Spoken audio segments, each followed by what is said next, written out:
வணக்கம் மக்களே. நம்ம கார்த்திக் கதையில நவம்பர் 27 என்ன நடக்க போகுது அப்படிங்கறத பத்தி தாங்க இந்த வீடியோல இப்ப நம்ம பார்க்க போறோம். இந்த வீடியோவுக்கு மறக்காம லைக் பண்ணிக்கோங்க. நீங்க லைக் பண்றதுதான் எங்களுக்கு அடுத்த வீடியோ போடுறதுக்கு ரொம்பவே இன்ட்ரெஸ்டிங்கா இருக்கும். ஸோ மறக்காம லைக் பண்ணிட்டு இந்த வீடியோவை பாருங்க. என்ன நடக்குது அப்படின்னு பாத்துக்கிட்டீங்கன்னா, கோவில் கும்பாபிஷேகம் ரொம்ப சூப்பரா முடியுது. ஈஸ்வரி வந்துட்டு நேரா ஹீரோ கிட்ட, மாப்பிள்ள கோவில் கும்பாபிஷேகத்தை ரொம்பவே சூப்பரா நடத்தி முடிச்சிட்டீங்க மாப்பிள்ள. அப்ப ஹீரோ சொல்றாரு, ஆமத்த, மாமா வரலைன்னா இந்த கும்பாபிஷேகம் நடந்திருக்காது. மாமாவுக்கு தான் அத்தை நன்றி சொல்லணும் அப்படின்னு ஈஸ்வரி சொல்றாங்க. இருந்தாலும் எல்லாரையும் ஒன்னா கூப்பிட்டு இருக்க வச்சு இந்த கும்பாபிஷேகத்தை நடத்தினது நீங்க தானே மாப்பிள்ள, உங்களுக்கு தான் இந்த பெருமை சேரும் அப்படின்னு சொன்னதோட ஹீரோவும் சரிங்கத்த அப்படின்னு சொல்றாங்க. அப்போ ஈஸ்வரி சொல்றாங்க, சரிங்க மாப்பிள்ள, எல்லாரும் சேர்ந்து வீட்டுக்கு கிளம்பலாம் அப்படின்னு சொன்னதும் பாட்டி அந்த இடத்துக்கு வராங்க. வந்துட்டு, ஈஸ்வரி மறந்துடாத ஈஸ்வரி, நானும் இருக்கேன், இது மாதிரி ஆஹ் பொண்ணுங்களை அடிக்கடி வீட்டுக்கு கூட்டிட்டு வா அப்படின்னு. இதை கேட்டதும் ஈஸ்வரி பயங்கரமா சிரிக்கிறாங்க. என்னது, ஏன் பொண்ணுங்களை உன் வீட்டுக்கு கூட்டிட்டு வரணுமா? எதுக்காக ஏன் பொண்ணுங்களை உன் வீட்டுக்கு கூட்டிட்டு வரணும் அப்படின்னு நினைக்கிற? இங்க பாரு, என் பொண்ணுங்களுக்கும் உனக்கும் எந்த வகையிலயுமே சம்மந்தம் இல்ல. நான் எதுக்காக தெரியுமா ஒத்துக்கிட்டேன்? என் பொண்ணுங்க எல்லாரும் இந்த கும்பாபிஷேகத்துக்கு வரணும், அப்புறம் உன் கூட வந்து தங்கணும் அப்படின்னு. இது எல்லாத்துக்கும் எதுக்காக தெரியுமா ஒத்துக்கிட்டேன்? இந்த ஊர் மக்கள் வந்துட்டு என்ன தப்பா நினைக்க கூடாது, இந்த கோவில் கும்பாபிஷேகம் எந்த பிரச்சனை இல்லாம நடக்கணும் அப்படிங்கறதுக்காக தான் நான் சரின்னு ஒத்துக்கிட்டேன். இதுக்கப்புறமும் இதையே காரணமா வச்சு என் வீட்டுக்குள்ள வரணும் அப்படின்னு நீ நினைச்ச அப்படின்னா நீ பண்றது ரொம்ப பெரிய தப்பு. இதோட உனக்கும் என் குடும்பத்துக்கும் உள்ள அந்த ஒரு கணக்கு வழக்கு முடிஞ்சு போச்சு. இதுக்கப்புறம் என் வீட்டுக்குள்ள வரணும் அப்படின்னு நினைச்சு நீ ஏதாவது பிளான் பண்ண அவ்வளவுதான் அப்படின்னு. இது கேட்டதும் பாட்டிக்கு ரொம்பவே அதிர்ச்சியா இருக்கு. ரேவதி சொல்றாங்க, என்னம்மா இப்படி பேசுறீங்க? பாட்டி கிட்ட இப்படி பேசாதீங்க. ஈஸ்வரி சொல்றாங்க, இங்க பாருங்க, எல்லாரும் ஒரு விஷயத்த ஞாபகம் வச்சுக்கோங்க. இவ வந்து கோவில் கும்பாபிஷேகத்தை நடத்தணும் அப்படிங்கிறதுக்காக தான் நம்ம வீட்டுக்கு அடிக்கடி வந்தா. இப்போ கும்பாபிஷேகம் நடந்து முடிஞ்சிருச்சு, மறுபடியும் இந்த லேடி என் வீட்டுக்குள்ள வரக்கூடாது, எல்லாரும் ஞாபகம் வச்சுக்கோடுங்க. இது கேட்டதும் பரமேஸ்வரி பாட்டிக்கு ரொம்பவே அதிர்ச்சி. இருந்தாலும் ஈஸ்வரியோட பேச்சுக்கு எதிர் பேச்சு பேச முடியாது. நடக்கிற விதத்துல நடக்கட்டும் அப்படின்ட்டு பாட்டி வந்து அமைதியா இருக்காங்க. அப்ப பொண்ணுங்க வந்து பாட்டிக்காக ஆதரவா பேச வரும் பொழுது, அப்ப பாட்டி நேரா பொண்ணுங்களை பார்த்து, அம்மாடி, எனக்காக எதுவும் பேசி உங்க அம்மா கிட்ட பேச்சு வாங்க வேணாம், அமைதியா இருங்கம்மா அப்படின்னு சொன்னதோட பொண்ணுங்களும் சரி பாட்டி அப்படின்னு சொல்லிட்டு நேரா அவங்க பாட்டிக்கு பாய் சொல்லிட்டு அந்த இடத்துல இருந்து நேரா வீட்டுக்கு கிளம்புறாங்க. அப்போ வில்லி நினைச்சுக்கிட்டு இருக்காங்க, இந்த கும்பாபிஷேகம் எப்படியாவது நின்னு போயிரும் அப்படின்னு நானும் பல வகையில எதிர்பார்த்தேன். ஆனா இவன் பாட்டுக்கும் இந்த கும்பாபிஷேகத்தை நல்ல சீர சிறப்புமா நடத்தி முடிச்சுட்டானே அப்படின்னு ரொம்பவே காண்டாவது அந்த வில்லிக்கு. இருந்தாலும் வெளியில காமிச்சுக்க முடியல. வெளியில ஏதாவது சொன்னா ரொம்ப பெரிய பிரச்சனை ஆகிரும். அதனால வெளியில எதுவுமே சொல்லாம வில்லி வந்துட்டு நேரா வீட்டுக்கு வராங்க. அங்க வந்துட்டு ஈஸ்வரி எல்லாரையும் பார்த்து, இங்க பாருங்க, எல்லாருமே கும்பாபிஷேகத்துக்கு போயிட்டு வந்ததுனால ரொம்பவே களைப்பா இருப்பீங்க. எல்லாரும் போயிட்டு ஃப்ரெஷ் அப் ஆயிட்டு வாங்க. முக்கியமான ஒரு விஷயம் மாப்பிள்ள சொல்றேன் அப்படின்னு சொல்லியிருக்காரு. இது கேட்டதும் நம்ம வில்லி நினைக்கிறாங்க, ஆகா, நமக்கு அடுத்த வாய்ப்பு கிடைச்சுக்கிட்டு இவன் உண்மையை சொல்ல போறான் அக்கா கிட்ட. இதை வந்து நமக்கு சாதகமா பயன்படுத்திக்கலாமே, சரி அப்படின்னு சொல்லிட்டு வில்லி எல்லாரையும் பார்த்து, சரி சரி, எல்லாரும் போயிட்டு சீக்கிரம் ஃப்ரெஷ் அப் ஆயிட்டு வாங்க, அக்கா காரி உண்மையை சொல்லணும் அப்படின்னு சொல்றால, எல்லாரும் போங்க அப்படின்னு சொன்னதோட எல்லாரும் அந்த இடத்துல இருந்து போறாங்க. அவங்க எல்லாரும் போனதோட நம்ம ஹீரோ நேரா ரூமுக்கு போறாரு. அப்ப நம்ம ஹீரோயின் நேரா ஹீரோ கிட்ட, இங்க பாருங்க, அம்மா கிட்ட உண்மையை சொல்ல போறீங்களா? அப்ப ஹீரோ சொல்றாரு, ஆமா, அத்தை கிட்ட உண்மைய சொல்றதுதான் நல்லது. உனக்கே தெரியும், தீபாவதி என்ன பத்தின விஷயங்களை தேடிக்கிட்டு இருக்காங்க. அத்தை தான் தீபாவதிய அப்பாயின்மெண்ட் பண்ணியிருக்காங்க. ஒருவேளை தீபாவதி மட்டும் உண்மைய சொல்லிட்டாங்க அப்படின்னு வச்சுக்கோங்க, அத்தை கண்டிப்பா என் மேல ரொம்ப கோவப்படுவாங்க. இதனால அத்தையோட கோவம் தான் அதிகரிக்கிறதுக்கு வாய்ப்புகள் இருக்கு. சோ அதுக்கு முன்னாடியே அத்தை கிட்ட நான் யாரு அப்படிங்கிற விஷயத்த சொல்லிட்டேன் நேரடியாவே அப்படின்னா அத்தைக்கு கொஞ்சம் வந்துட்டு என் மேல கொஞ்சம் கருணை வரத்துக்கு வாய்ப்பு இருக்கு. இதனால அத்தை வந்துட்டு குடும்பத்தை சேர்க்கலாம் அப்படின்னு நினைப்பாங்கல்ல. இது கேட்டதும் ஹீரோயின் சொல்றாங்க, கண்டிப்பா அம்மா வந்துட்டு ரொம்ப கோவம் தான் படுவாங்க. அம்மாவோட கோவத்தை பத்தி உங்களுக்கு இன்னும் தெரியல, அதனாலதான் இப்படி சொல்றீங்க. அப்ப ஹீரோ சொல்றாரு, இங்க பாரு ரேவதி, என்னை பொறுத்த வரைக்கும் நான் இப்ப சொல்றதுதான் நல்லது, தயவு செஞ்சு தடுக்காத அப்படின்னு சொன்னதோட ஹீரோயின் சொல்றாங்க, சரி உங்களோட முடிவு, நான் இதுல எந்த எதிர்ப்பும் எதிர்க்கல அப்படின்னு சொன்னதோட ஹீரோ சொல்றாரு சரி அப்படின்னு சொல்லிட்டு நேரா மாடிக்கு போறாரு. அங்க போயிட்டு நேரா பாட்டிக்கு போன் பண்றாங்க. பாட்டி அவங்க பேரன் கிட்ட, ஐயா பேராண்டி, உண்மைய சொல்ல போறியா ஐயா ஈஸ்வரி கிட்ட? அப்ப ஹீரோ சொல்றாரு, ஆமா பாட்டி, அத்தை கிட்ட உண்மையை சொல்றதுதான் நல்லது பாட்டி. அப்ப பாட்டிய, சரியா, இதான் உன் முடிவு அப்படின்னா நான் எந்த விதத்திலயும் உன்னை எதிர்க்கல அப்படின்னு சொன்னதோட ஹீரோவும் சரிங்க பாட்டி அப்படின்னு சொல்லிட்டு போனை கட் பண்ணிட்டு திரும்பி பார்த்தா அந்த இடத்துல வில்லி நின்னுகிட்டு இருக்காங்க. வில்லி கேக்குறாங்க, என்னப்பா அக்கா காரி கிட்ட உண்மையை சொல்றது அப்படின்னு முடிவு பண்ணிட்டியா? அப்ப ஹீரோ சொல்றாரு, ஆமா, அத்தை கிட்ட உண்மையை சொல்றதுனால உங்களுக்கு ஏதாவது பிரச்சனையா? அப்ப வில்லி சொல்றாங்க, இங்க பாரு, நீ எப்படா உண்மைய சொல்லுவ, அக்கா காரிக்கு எப்ப உண்மை தெரியும் அப்படின்னு நானே ரொம்ப நாளா ஆர்வமா வெயிட் பண்ணிக்கிட்டு இருந்தேன். இப்போ அதுக்கு தக்கன மாதிரி நீயும் உண்மையை சொல்ல போற. இது எனக்கு கிடைச்ச ஜாக்பாட். இதை நான் விடுவேனா? அக்காக்காரி கிட்ட போயிட்டு நீ யாரு அப்படிங்கிற விஷயத்த சீக்கிரம் சொல்லுப்பா. அதுக்கப்புறம் நீ இந்த வீட்டை விட்டு போயிருவ. அதுக்கப்புறம் அக்காக்காரிய நான் ஜீரோவுக்கு கொண்டு வரணும் அப்படின்னு நினைச்சேன்னா அதை நான் சாதிச்சிருவேன். அப்ப ஹீரோ சொல்றாரு, இங்க பாருங்க, நான் இருக்கிற வரைக்கும் அத்தைக்கு எந்த வகையிலயும் உங்களால ஆபத்து வராது. அதுக்கு வில்லி சொல்றாங்க, இங்க பாரு, நான் கண்டிப்பா அக்காக்காரிய ஜீரோவாக்குவேன், அதை நீ பார்க்க தானே போற அப்படின்னு சொல்ல ஹீரோ சொல்றாரு, இங்க பாரு, அத்தை கிட்ட நீ யாரு அப்படிங்கிற விஷயத்த சொல்லிடுவேன். அதுக்கு வில்லி சொல்றாங்க, உன்னால அக்கா காரி கிட்ட நான் யாரு அப்படின்னு சொன்னாலும் அக்கா கண்டிப்பா ஏத்துக்க மாட்டா அப்படின்னு. அப்போ ஈஸ்வரி சத்தம் போடுறாங்க, எல்லாரும் எங்க போயிட்டீங்க, சீக்கிரம் வாங்க அப்படின்னு. அப்ப வில்லி நேரா ஹீரோ கிட்ட, அக்கா வந்துட்டு கூப்பிட்டுட்டா, வா வா வந்து உண்மையை சொல்லு அப்படின்னு சொன்னதோட ஹீரோ அங்கிருந்து வராரு. ஈஸ்வரி எல்லாரையும் பார்த்துட்டு, எல்லாரும் வந்துட்டீங்களா, உங்க எல்லாருக்கிட்டையும் ரொம்ப முக்கியமான ஒரு விஷயத்த சொல்லணும் அப்படின்னு.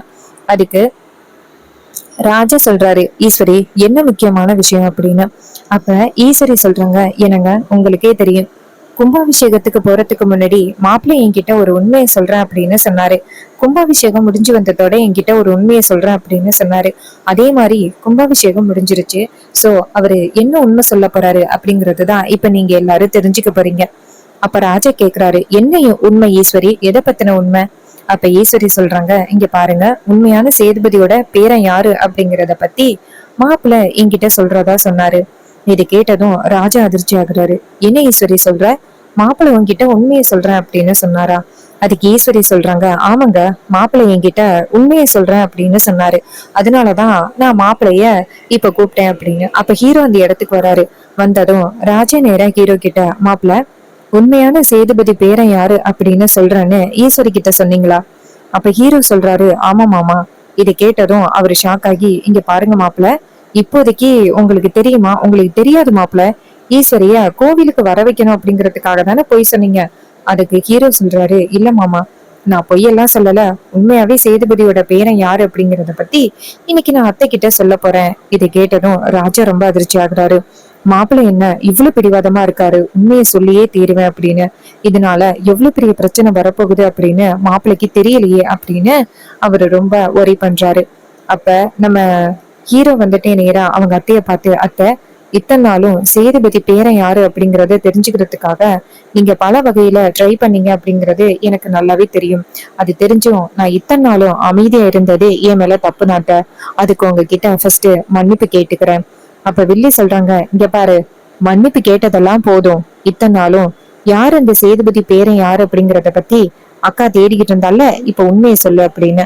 அப்ப ஹீரோ நேரா அவங்க அத்தைய பார்த்து, அத்தை என்னை மன்னிச்சிருங்க, நான் தான் உண்மையான சேதுபதியோட பேரன் அப்படின்னு சொன்னதும் நம்ம வில்லி சொல்றாங்க, அப்படி போடு, இததாக்கா நான் இவ்வளவு நாளும் எதிர்பார்த்துக்கிட்டு இருந்தேன், இவன் எப்போ உண்மையை சொல்லுவான் அப்படின்னு. பாத்தியா, உண்மையை சொல்லிட்டான். அப்ப ஈஸ்வரிய நேரா ஹீரோவை பார்த்து, இங்க பாருங்க மாப்பிள்ள, பொய் சொல்லாதீங்க, யாராவது உங்களை இப்படி சொல்ல சொன்னாங்களா? அதுக்கு ஹீரோ சொல்றாரு, இல்லத்த, அதான் உண்மை. அப்ப வில்லி சொல்றாங்க, அக்கா என்னக்கா நீ இப்ப கூட முட்டாள்தனமா பேசிக்கிட்டு இருக்க, அவனே அவன் வாயிலேந்தே அவன் யாரு அப்படிங்கிற விஷயத்த சொல்றான், இப்ப கூட நீ நம்ப மாட்டேங்கிற. இதை கேட்டதும் நம்ம ஈஸ்வரி நேரா ஹீரோவை பார்த்து, உண்மையதான் சொல்றியா? அப்ப ஹீரோ சொல்றாரு, ஆமாத்த, நான் தான் உண்மையான சேதுபதியோட பேரன். இதை கேட்டதும் ஈஸ்வரிக்கு பயங்கரமான கோபம் வந்துருது. அப்ப இத்தனை நாளும் இந்த வீட்டுக்குள்ளேயே இருந்துகிட்டு எனக்கு இவ்வளவு பெரிய நம்பிக்கை துரோகத்தை பண்ணிருக்க, நீ வீட்டுக்குள்ள வந்தப்ப நீ யாரு எவரு அப்படிங்கறத பத்தி நான் விசாரிக்கவே இல்லை தெரியுமா? உன் மேல அவ்வளவு நம்பிக்கை வச்சிருந்தேன், அதனாலதான் உன்னை பத்தி விசாரிக்கவே இல்லை. ஆரம்பத்துல எனக்கு ஆம்பளைங்கனாலே சுத்தமா பிடிக்காது, ஆனா உன் மேல மதிப்பும் மரியாதையும் வச்சிருந்தேன். ஆனா அந்த மதிப்பு மரியாதை எல்லாத்தையுமே ஒண்ணு இல்லாம பண்ணிட்டியல்ல, இனிமே உனக்கும் எனக்கும் எந்த வகையிலயும் சம்பந்தமே கிடையாது. உன் மூஞ்சில முழிக்கிறதுக்கு எனக்கு கொஞ்சம் கூட விருப்பமே இல்ல. மரியாதையா இந்த இடத்தை விட்டு போயிரு அப்படின்னு சொன்னதோட ரேவதி அந்த இடத்துக்கு வராங்க. வந்துட்டு, அம்மா ஒரு நிமிஷம் இருங்க. நீங்க இப்படி அவசரப்பட்டு முடிவெடுக்கிறதுனால யாருடைய வாழ்க்கை பாதிக்கப்படும் அப்படிங்கறத பத்தி யோசனை பண்ணி பாத்தீங்களா? ராஜா சொல்றாரு, ஆமா ஈஸ்வரி, நம்ம பொண்ணோட வாழ்க்கை பாதிக்கப்படும். அதை யோசனை பண்ணி பாத்தியா? ஈஸ்வரி சொல்றாங்க, இங்க பாருங்க, என் பொண்ணுக்கு எப்படிப்பட்ட வாழ்க்கைய அமைச்சு கொடுக்கணும் அப்படிங்கறத பத்தி எனக்கு நல்லாவே தெரியும். நீங்க யாரும் எனக்கு பதில் சொல்ல வேணாம். எல்லாமே நான் யோசனை பண்ணி தான் சொல்றேன். இந்த மாதிரி ஒருத்தன் எக்காலத்துக்கும் ஏன் மருமகனா வரவே கூடாது. எனக்கு நம்பிக்கை துரோகம் பண்ண ஒருத்தன் கண்டிப்பா எனக்கு மருமகனா வரதுக்கான வாய்ப்பே இல்லை. தேவையில்லாம நீங்க யாரும் இவனுக்கு சப்போர்ட் பண்ணாதீங்க அப்படின்னு. அப்ப ரேவதி நேரா அவங்க அம்மாவை பார்த்து, அம்மா, அப்ப இவருக்கும் எனக்கும் விவாகரத்து ஏற்பாடு பண்ணிட்டு எனக்கு வேற ஏதாவது கல்யாணம் பண்ணி வைக்கணும் அப்படின்னு பிளான் பண்றீங்களா?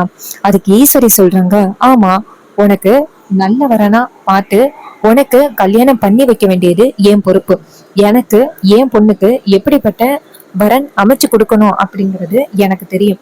நீங்க யாரும் தேவையில்லாம இதுல தலையிடாதீங்க. இங்க பாரு ரேவதி, நீ ஏன் பேச்சதான் கேட்கணும். நான் தான் உன்னை கட்டாயப்படுத்தி இவனை கல்யாணம் பண்ணிக்க சொன்னேன். என்னோட விருப்பத்தின் பேர்ல தான் இவனை நீ கல்யாணம் பண்ண. இப்ப சொல்றேன், உனக்கு இவன் பொருத்தமானவன் கிடையாது. இவனை நீ கல்யாணம் பண்ண வேண்டிய அவசியமும் இல்ல. இப்ப சொல்றேன், விவாகரத்து பண்ணு அப்படின்னு. அப்ப ரேவதி சொல்றாங்க, அம்மா, உங்க இஷ்டத்துக்கு இவரை நான் விவாகரத்து பண்ண முடியாது. இப்பதான் இவர் கூட சேர்ந்து நான் சந்தோஷமா வாழ ஆரம்பிச்சிருக்கேன்.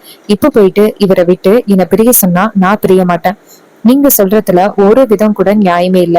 நீங்க செய்யறது ரொம்பவே தப்புமா. எனக்கு இவரை ரொம்ப பிடிச்சிருக்கு. இவர் பண்ணது எந்த விதத்திலையும் தப்பு கிடையாது. குடும்பத்தை சேர்க்கணும் அப்படிங்கிற ஆசையில தான் அவரு அப்படிப்பட்ட முடிவு எடுத்தாரே தவிர்த்து அவர் மேல எந்த தப்பும் இல்ல. நீங்க தேவையில்லாம அவரை தப்பானவர்னு சொல்லாதீங்க. அதுக்கு வெள்ளி சொல்றாங்க, பாத்தியாக்கா, உன் பொண்ணு உனக்கே வந்துட்டு இப்ப அட்வைஸ் பண்ற அளவுக்கு வந்துட்டா. அவளோட வாழ்க்கை நல்லா இருக்கணும் அப்படின்னு நீ நினைச்சியன்னா அவ எப்படி பேசுறா பத்தியா? அப்ப ஈஸ்வரி சொல்றாங்க, அப்போ என்னை விட உனக்கு அவன்தான் முக்கியமா? ரேவதி சொல்றாங்க, அம்மா, எனக்கு நீங்க எல்லாருமே முக்கியம். ஆனா இந்த விஷயத்த பொறுத்த வரைக்கும் நீங்க கொஞ்சம் பொறுமையா முடிவெடுக்கணும். ஈஸ்வரி சொல்றாங்க, இதுக்கு மேல என்னடி பொறுமையா முடிவெடுக்க சொல்றேன்? இங்க பாரு, அவனை விட்டு மரியாதையா விலகி வந்துரு. அதுக்கு ஹீரோயின் சொல்றாங்க, இல்லம்மா, அவரை விட்டு கண்டிப்பா என்னால பிரிய முடியாது. அவரு எனக்கு ரொம்பவே முக்கியம் அப்படின்ட்டு. அதுக்கு ஈஸ்வரி சொல்றாங்க, அப்ப அவன் தான் முக்கியம் அப்படின்னா நீயும் அவன் கூடவே இந்த வீட்டை விட்டு போயிரு. அப்ப ரேவதி சொல்றாங்க, நான் போறேம்மா அப்படின்ட்டு நேரா ஹீரோவோட கையை பிடிச்சுக்கிட்டு அந்த இடத்துல இருந்து வெளியில போறாங்க. இத பார்த்துட்டும் ஈஸ்வரிக்கு ரொம்பவே அதிர்ச்சி ஆகுது. அப்போ ராஜா சொல்றாரு, ஈஸ்வரி, என்ன ஈஸ்வரி இப்படி அவசரப்பட்டு முடிவெடுக்கிற? நம்ம பொண்ணோட வாழ்க்கையை பத்தி கொஞ்சம் கூட யோசனையே பண்ண மாட்டேங்கிற. ஈஸ்வரி சொல்றாங்க, என் பேச்சை கேட்காதவ யாரும் இந்த வீட்டுல இருக்க வேண்டிய அவசியமே இல்லை அப்படின்னு. அப்ப ஹீரோயின் வெளியில வந்ததோட ஹீரோ சொல்றாரு, இங்க பாரு, இதுக்கப்புறமும் இங்க இருக்க வேணாம், நம்ம நேரா சென்னை போயிடலாம். ரேவதி சொல்றாங்க, சரிங்க, கண்டிப்பா சென்னை போகலாம். உங்களோட முடிவுக்கு நான் என்னைக்குமே எதிர் பேச்சு பேச மாட்டேன்.